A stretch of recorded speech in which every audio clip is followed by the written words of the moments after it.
சுந்தரி serial மூலம் ரசிகர்கள் மனதில் தனி இடம் பிடித்தவர் நடிகை கேப்ரியெல்லா செல்லஸ். அந்த சீரியல் மிகப்பெரிய வெற்றி பெற்றதுடன் அவருக்கும் பெரும் ரசிகர் பட்டாளத்தை உருவாக்கியது. 2024 இறுதியில் சீரியல் நிறைவடைந்ததை தொடர்ந்து தனது வாழ்க்கையில் புதிய அத்தியாயத்தை தொடங்கிய கேப்ரியெல்லா தாம் கர்ப்பமாக இருப்பதாக அறிவித்து ரசிகர்களை ஆச்சரியப்படுத்தினார்.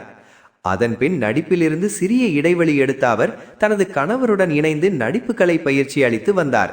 இந்நிலையில் சமீபத்தில் அவருக்கு அழகான பெண் குழந்தை பிறந்துள்ளது. இதையடுத்து மீண்டும் சமூக வலைதளங்களில் ஆக்டிவ் ஆகி தொடர்ந்து போட்டோஷூட் புகைப்படங்களை பகிர்ந்து வருகிறார். அதோடு அவர் நடித்துள்ள இன்ஸ்பெக்டர் ரிஷி 2 தொடர்பான அமேசான் பிரைம் நிகழ்ச்சியில் கலந்து கொண்டு கிளாமர் ஆடையில் மாடர்ன் லுக்கில் தோன்றி ரசிகர்களுக்கு இனிய அதிர்ச்சி கொடுத்தார். தற்போது கருப்பு நிற ஆடையில் எடுத்த கியூட் ரீல்ஸ் வீடியோவை பகிர்ந்த அவர் ரசிகர்களின் கவனத்தை மீண்டும் தன் பக்கம் ஈர்த்துள்ளார்.